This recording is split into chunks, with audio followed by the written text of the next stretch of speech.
welcome to our channel Sahitya Shiksha. Here today we will discuss about a very famous feminist writer that is called Judith Butler. Judith Butler birthed on 1956 and she is a lesbian, and she told in her interview that she is not she and not he. We call her they, They. Her partner Wendy Brown. Wendy Brown is also a lesbian, and she also a political activist and a writer of a feminist point of view. Let's begin to start with some more information on Judith Butler. Firstly, we discuss about what she worked on in this time. Butler is American philosopher and gender theorist, lesbian है साथ, and she works on her works influence non-binary. What is non-binary?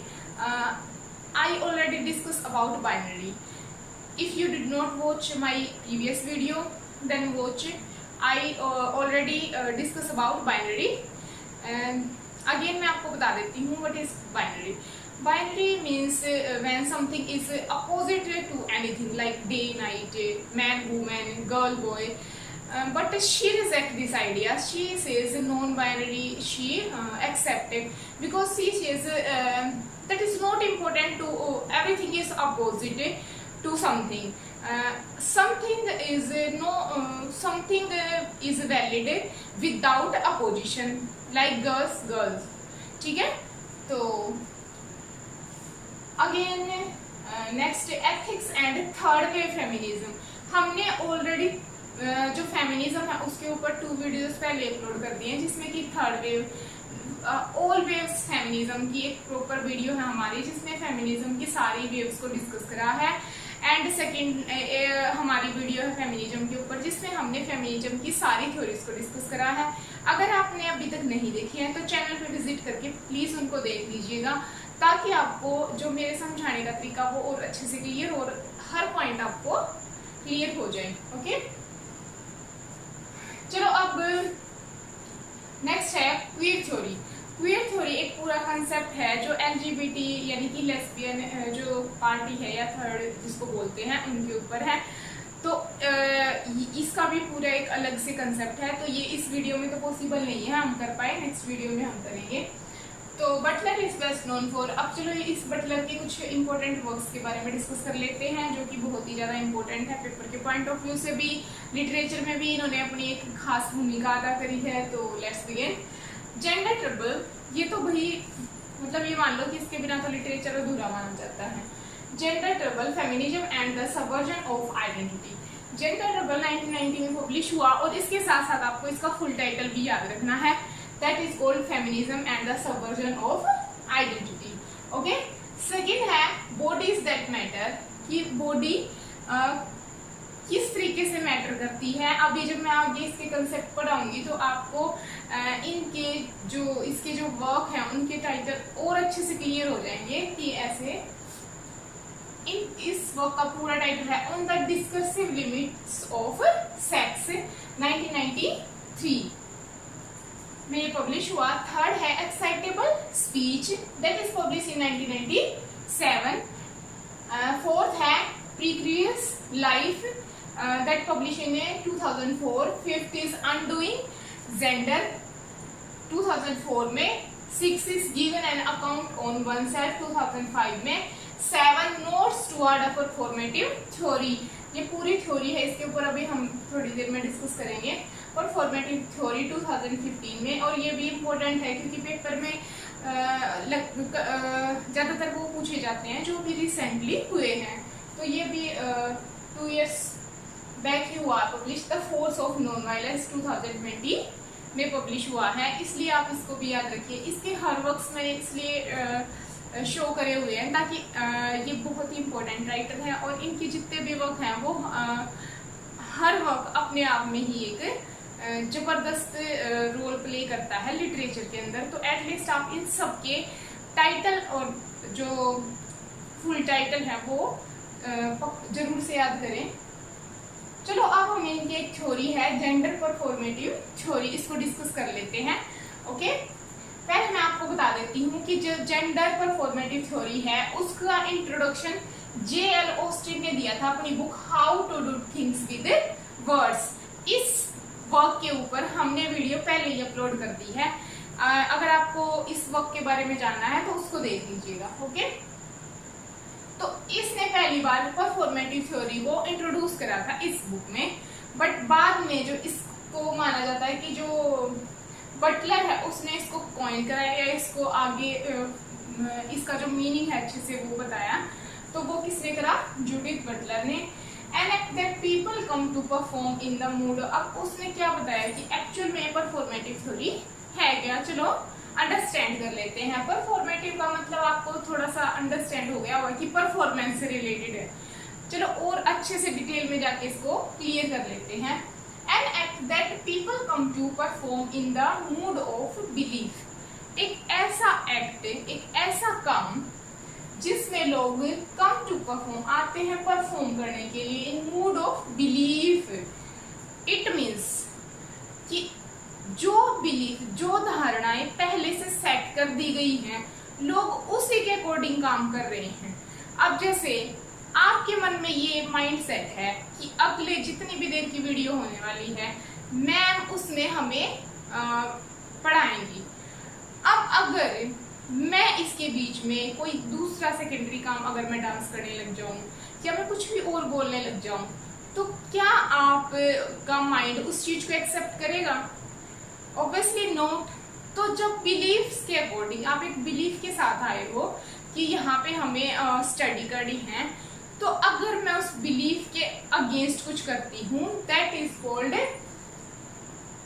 Performative. अब आगे देखो, which has been rehearsed much like a script. और हमें अपनी जो life है, अपनी लाइफ को हमें एक ऐसे तरीके से जीना होता है जैसे कि एक फिल्म की स्क्रिप्ट लिख दी जाती है और 3 घंटे में वो वही करते हैं जो कि स्क्रिप्ट के अकॉर्डिंग होते हैं। तो इसी तरीके से सोसाइटी क्या कर देती है? सोसाइटी एक स्क्रिप्ट लिख देती है। जैसे अगर बर्थ होता है किसी न्यूबॉर्न बेबी का, like a girl and boy, then society उसी टाइम डिसाइड कर लेती है कि इसका ये लड़की है तो इसके लिए ये करना है और ये लड़का तो इसके लिए ये करना है। तो उसी टाइम पे जब वो डिसाइड कर लेती है, जैसे जैसे उसकी ग्रोथ होती है उसके हिसाब से वो कहते हैं कि हाँ कल को इसका ये करना है, उसका वो। तो वो अलग अलग, जैसे लड़के की शादी होते ही लड़की की मैरिज के लिए सोचते हैं कि एफडी करवा देते हैं, और लड़के के लिए तभी से कंसेप्ट होता है कि लड़का बड़ा होके फॉरेन जाएगा या जॉब लगेगा तो उसके लिए एक सेफ्टी एफडी करवा देते हैं। तो यहीं से क्रिएट हो गया डिफरेंस। तो वही कह रहे हैं कि सोसाइटी ने एक स्क्रिप्ट लिख दी है कि उसी के अकॉर्डिंग हमें चलना है। अब अगर कल को कोई लड़का है वो सूट पहन के क्लास में आ जाए तो क्या आप उस चीज को एक्सेप्ट करोगे? नहीं कर पाते, ठीक है। तो हमें सोसाइटी की स्क्रिप्ट के अकॉर्डिंग चलना पड़ता है, that is called performative theory. यही एग्जांपल है, if I am a women, अगर मैं वुमेन हूँ तो मुझे बिहेव भी वुमेन की तरह करना होगा, मुझे ड्रेसिंग भी वुमेन की तरह करनी होगी, मेरा नेचर स्वीट होना चाहिए, हर तरीके से मैं परफेक्ट होनी चाहिए। तो ये सब चीजें क्या है कि जिस तरीके का मतलब सोसाइटी का माइंड सेट है आपको वैसे ही बिहेव करना है, वैसे ही आपको सब थिंग्स करनी, walk talk everything is like to society. Okay, Butler wrote that nobody can be a gender before doing gender act। अब बटलर क्या कहती है कि कोई भी आदमी का जेंडर तब डिसाइड होता है जब सोसाइटी उसको वो चीजें सिखाती है। जब वो पैदा होता है तो वो एक नेचुरल बेबी होता है, बट सोसाइटी उसको बताती है कि girls wear pink, boys wear blue and black. तो सोसाइटी क्रिएट करती है ये माइंड सेट की girls wear suit sari, okay, and boys wear T shirt shirt, okay. Society वैसे अभी चेंज तो हो रही है बट प्रॉपर तो नहीं कह सकते। आप अपने घरों में भी देखते होंगे, अगर किसी की एक बेटा है तो कितना ऐसे सुपीरियर माना जाता है, ये तो एक है, ये वो है। तो अभी पूरी तरीके से तो चेंज हम नहीं नहीं कह सकते, बट हाँ ये जरूर कह सकते हैं कि कुछ ना कुछ चेंज हो रहे हैं। अब देखो, अब जैसे कि ये जो हमेशा से बात करती है जो बटलर है लेस्बियन के ऊपर कि why girls only choose boys, why boys only choose girls, why they did not choose their own choice. If a girls like girl, other girl, what's the problem here? She says, okay? Performative, ये term ये तो मैंने बता दिया। Butler says if male और female born it does not determine behaviour. अगर कोई भी मेल का या फीमेल का बर्थ होता है तो ये उसके बिहेवियर को निश्चित नहीं करता, बट सोसाइटी है fit into this, but society उसको इस चीज में फिट कर देती कि इसका बिहेवियर कैसा होना चाहिए। It is not a true person gender identity. हो सकता है वो उस पर्सन की ट्रू जेंडर आइडेंटिटी ना हो। अभी जैसे कुछ 2-4 महीने पहले मैंने एक यूट्यूब पे वीडियो देखी जिसमें मैंने देखा कि एक जो लड़का था वो अपना इंटरव्यू दे रहा था, शायद ये कोई मोटिवेशनल जो ऐप चैनल होते हैं उनके ऊपर, और उसमें मैंने देखा कि मतलब वो बचपन से ही चाहता था कि वो लेडीज की तरह चूड़ियाँ पहने, साड़ी पहने, उसको बहुत पसंद था वो चीज़, बट उसके जो फादर थे वो उसको बहुत मारते हैं और उसको घर से भी निकाल देते हैं, बट वो खुद की पहचान बनाता है। मतलब फिर एक दिन ऐसा आता है कि मतलब उसको सोसाइटी के आगे जाना बचपन से ही उसको था, बट मार पीट के उसको रोक लिया गया, जो भी है, कभी घर से बाहर निकाल देते थे। बट एक दिन क्या हुआ कि उसकी जो इनर जो मोटिवेशन था वो बिल्कुल पीक लेवल पे पहुंच गया, और उस टाइम पे उसने डिसाइड करा कि आज तो कुछ भी हो जाए, आज तो मैं पूरा रेडी होके गली में जाऊंगा ही जाऊंगा। तो उस दिन उसने सूट डाला, चूड़ियां डाली, पूरा रेडी हो गया वो, और वो गली में निकला। पहले तो बच्चे भी हंसे, सब हंसे, पर उसने देखा कि अगर वो सब हंस रहे हैं तो कुछ अच्छा ही हो रहा है। उसके पीछे उसने एक पॉजिटिव चीज देखी, सब उसको देख रहे हैं, मतलब कि धीरे धीरे धीरे धीरे वो मोटिवेट होता गया और वो चीज सोसाइटी ने एक्सेप्ट भी करी बाद में। तो यही चीजें हैं कि जेंडर आइडेंटिटी क्या है ट्रू पर्सन की, वो तो उसके इनर है, नॉट आउटसाइड। आउटसाइडर जो चीज है वो तो इम्पोज करी जाती है और रिफ्लेक्ट कब होती है, जब हम खुद की इनर कन्फ्लिक्ट के साथ क्लियर करके कन्फ्लिक्ट को खुद को रिफ्लेक्ट करते हैं। ओके, आई होप कि यहाँ तक आपको क्लियर हो गया होगा। अब इनका एक बहुत ही इंपॉर्टेंट वर्क्स है that is called gender trouble, उसको हम डिस्कस कर लेते हैं। Let's begin. जेंडर ट्रबल 1990 में पब्लिश हुआ। फुल टाइटल मैंने आपको बता दिया है। अब टाइटल का मीन्स क्या है? टाइटल का मीन्स है जेंडर, तो आप समझ ही गए होंगे, और ट्रबल का मतलब होता है, ट्रबल का मतलब होता है कोई भी मुश्किलें आ रही हैं, यानी कि जेंडर की पहचान करने में कितनी सारी मुश्किलें आ रही, उस चीज के ऊपर बड़ी चिंता जताई जा रही है कि क्या क्या दिक्कतें आ रही हैं, कि एक्चुअल में जो जेंडर है उसका मीनिंग क्या है। Okay, Butler said we are born naked and the rest is drag. Very very important line.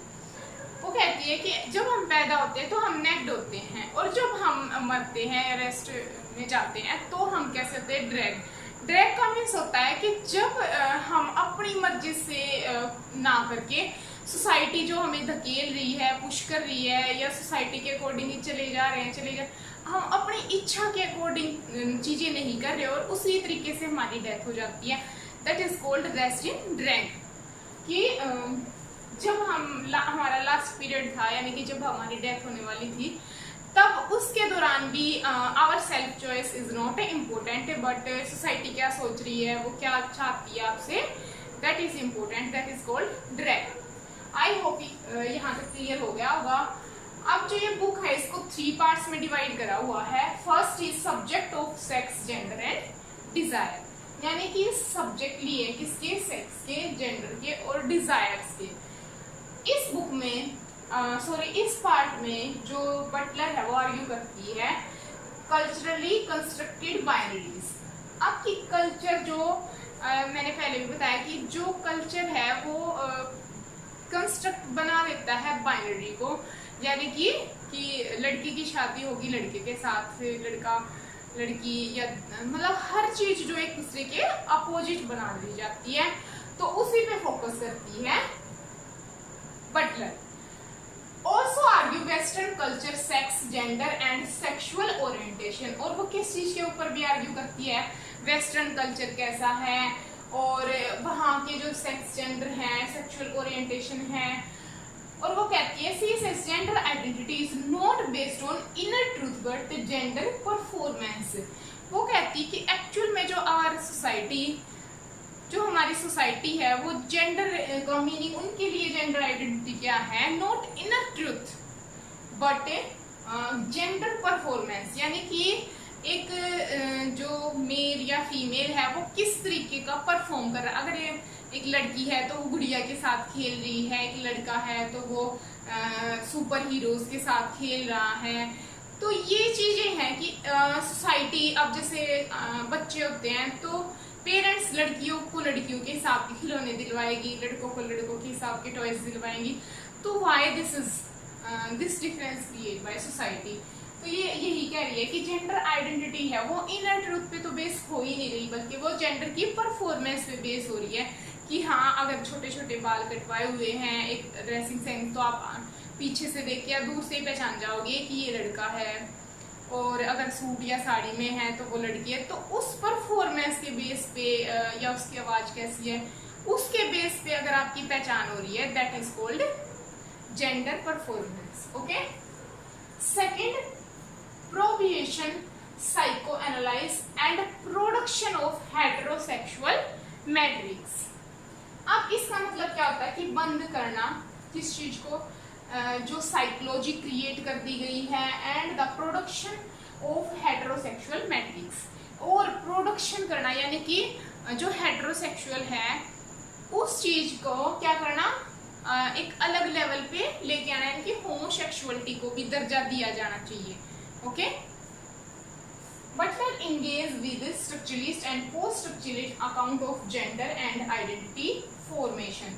अब बटलर है वो स्ट्रक्चरलिस्ट को भी इसमें कि एक स्ट्रक्चर जो बना दिया गया है सोसाइटी का, वो उसको बिल्कुल रिजेक्ट करती है, वो उसके अगेंस्ट होती है। वो कहती है कि जरूरी नहीं कि हम हमेशा स्ट्रक्चर में ही काम करें, कभी कभी हमें उसके दूसरी साइड को भी देखना चाहिए। वो स्ट्रक्चर अकाउंट को भी देखती है जेंडर में और आइडेंटिटी में कि वो किस तरीके से फॉर्मेट हो रहे हैं।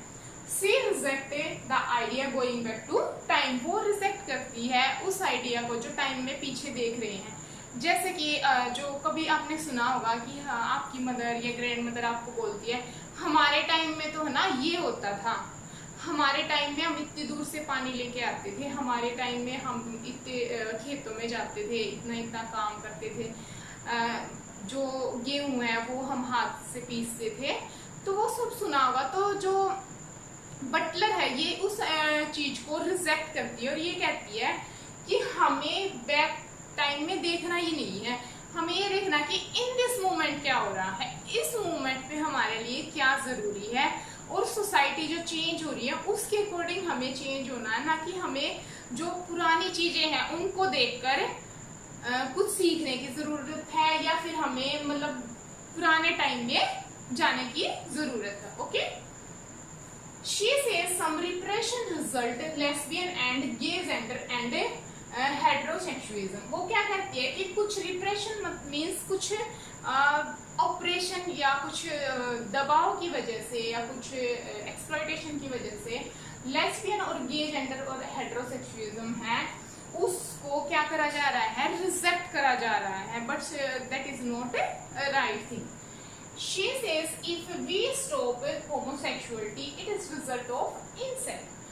वो कहती है कि अगर हम होमोसेक्सुअलिटी को रिजल्ट करते हैं तो इसके बहुत सारे नुकसान हैं, और वो क्या है, इनसेक्ट का मतलब होता है जब आप अपने किसी क्लोज रिलेटिव के साथ कोई रिलेशन मेंटेन कर लेते हो, कि अगर आपकी कोई ब्रदर हो गया या कोई सिस्टर हो गई या फिर और कोई आसपास के रिलेशन में कोई भी अगर है, अगर आप उसके साथ कोई रिलेशन मेंटेन कर रहे हो जो आपका ब्लड रिलेशन या कह सकते हैं कि खून का रिश्ता जिसके साथ है उसके साथ अगर आप फिजिकली कोई रिलेशन बना रहे थे, इज कॉल्ड इंसेट। ओके, तो ये कह रही है कि अगर आप इसको रोकोगे तो आपको इंसेट का सामना करना पड़ेगा। Okay, third is subversive bodily act. Subversive का मतलब क्या होता है? सबवर्सिव का मतलब होता है इम्पोज करना, किनको? बोडली एक्ट को, यानी कि बॉडी के जो काम हो रहे हैं उन चीजों को। ओके, आई होप कि आपको क्लियर हो रहा होगा। हाँ, चलो, बोर तो नहीं हो रहे हो? कॉपी पेन लिया है? लेके बैठा करो। Okay, Butler have examined other theorists' attempts to articulate the current repressive gender reality. Butler examine करती है, अदर थ्योरिस्ट हैं वो अटेम्प्ट करते हैं, यानी कि अब थर्ड वाले पार्ट, थर्ड जो पार्ट है उसका, उसमें वो ये बताती है कि जो अदर थ्योरिस्ट है ना, वो उनको किस तरीके से उनके आइडियाज को रिजेक्ट करती है या एक्सेप्ट करती है, वो क्या कहती है उनके बारे में। ओके, अब वो क्या कहती है कि other theories attempt to articulate the current repressive gender reality को वो क्या करते हैं, शायद वो उतने अच्छे तरीके से आर्टिकुलेट नहीं कर पाते। बटलर अब रिजेक्ट करती सबसे पहले जूलिया क्रिस्टीवा की थ्योरी ऑफ सिमियोटिक को। क्यों करती है? और ये जूलिया क्रिस्टीवा कौन है भाई? जूलिया क्रिस्टीवा भी एक बहुत ही इम्पोर्टेंट फेमिनिस्ट राइटर है, इसके ऊपर हम सेपरेट वीडियो बनाएंगे। तो अगर आपने चैनल सब्सक्राइब नहीं करा है तो प्लीज़ सब्सक्राइब कर लीजिए ताकि हर वीडियो का नोटिफिकेशन आप तक जल्दी ही पहुंच जाए। तो ये इसकी जो थ्योरी थी सिमियोटिक की, उसको रिजेक्ट करा है। क्यों करा है? Because of this heterosexualism and the subordinate of semiotic to prevalent gender role. क्योंकि ये कहती है कि जो हेटेरोसेक्सुअलिटी है ना, वही सबऑर्डिनेट, वही सुपीरियर है। तो इस वजह से जो बटलर होती है वो होमोसेक्सुअलिटी के प्रति अपने पॉइंट ऑफ व्यू अच्छे से देती है और वो होमोसेक्सुअलिटी के तरफ है। तो वो इसके जूलिया क्रिस्टीवा के जो हेटेरोसेक्सुअल वाला जो आइडिया उसको रिजेक्ट करती है जेंडर रोल को। Butler rely on Michel Foucault's theory present, इसको भी वही फोकार्ट को भी हम नेक्स्ट वीडियो में डिस्कस करेंगे। तो प्रेजेंट इन डिसिप्लिन एंड निश, ये इसका बहुत इंपॉर्टेंट वर्क है जो चैलेंज करता है relation of body and soul, कि क्या रिलेशन है शरीर का आत्मा के साथ, उस चीज को रिप्रेजेंट करता है। तो बटलर का एम है वो डीकंस्ट्रक्ट दिस नोशन, कि वो दोबारा से इस नोशन को डीकंस्ट्रक्ट करेगी, इस आइडिया को दोबारा से जनरेट करेगी, रिप्रोड्यूस करेगी। दिस नोशन ऑफ इंटीग्रेटेड, कि किस तरीके से बॉडी और सोल इंटीग्रेट होती है। Stable identity, extension of an inner essence and illusion of the sexual body. अब वो क्या कह रहे हैं कि एक जो स्टेबल आइडेंटिटी जो हमें दे दी जाती है, that is not real existence of our and existence of an inner essence. Existence किस चीज का होना चाहिए कि इनर एसेंस, आप अंदर से क्या चाहते हो उस चीज को रिप्रेजेंट करा जाना चाहिए। And illusion of the sexual body, और जो इल्यूजन है आपका सेक्सुअल बॉडी यानी कि बॉडी को लेकर कि हाँ हमें इससे ये उम्मीदें हैं, लस्ट है, जो इन चीजों से परे सोचना चाहिए। जो मिशेल फोकार्ट थे उन्होंने भी जो इनका जो वर्क है डिसिप्लिन एंड पनिश, इसमें उन्होंने बताया कि बॉडी के अंदर जो सोल है वो एक प्रिजन में बंद है। जैसे जैसे बॉडी करती जाती है तो जो सोल है वो कुछ नहीं कर सकती, मतलब वो एक प्रिजन के अंदर बंद है। इसके लिए हम सेपरेट वीडियो बनाएंगे, तो इसमें अगर करेंगे तो ज़्यादा लॉन्ग हो जाएगी वीडियो। ओके, आगे देखो। Conclusion, gender as a performative identity open up new possibilities. अब वो कंक्लूजन किस तरीके से देती है अपने वर्क का बटलर? वो कहती है कि gender as a performative identity open up new possibility ई फॉर ऑर्गेनाइज, कि जेंडर के परफॉर्मेटिव आइडेंटिटी के कारण open up new possibility for organising, यानी कि अगर वो जेंडर अपनी जो परफॉर्मेंस है उसको अपने हिसाब से अगर सबके आगे रिप्रेजेंट करेगा तो उसके लिए ये नहीं है कि सोसाइटी उसके अगेंस्ट हो जाएगी, बल्कि बहुत सारी और ऐसी चीजें हैं और ऐसी पॉसिबिलिटीज हैं जो उसके लिए लागू हो सकती हैं और कितने सारे जो दरवाजे उसके लिए खुल सकते हैं। तो वो इनर वॉइस को पहले सुने। आगे वो कहती है parody to politics. What is parody? Parody का मतलब होता है जब आप किसी चीज के लिए पूरे मतलब शिद्दत के साथ काम कर रहे हो, या फिर आप कह सकते हो कि आप अपने पॉइंट ऑफ व्यू से कुछ कर रहे हो, ठीक है।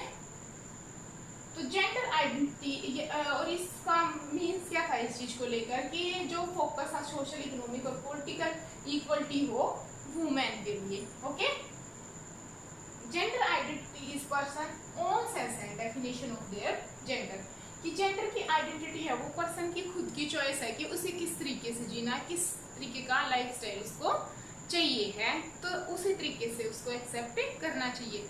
आई होप कि ये वीडियो आपको अच्छे से समझ में आई होगी। अगर अच्छी लगी है तो प्लीज़ लाइक करिएगा, कमेंट, शेयर और सब्सक्राइब कर दीजिए ताकि हर वीडियो के नोटिफिकेशन आपको मिल जाए। ऐसे ही और वीडियोस के लिए हमें कमेंट में बताइएगा कि आपको किस तरीके की और वीडियोस चाहिए हैं ताकि हम आपके आइडियाज़ को जान सकें।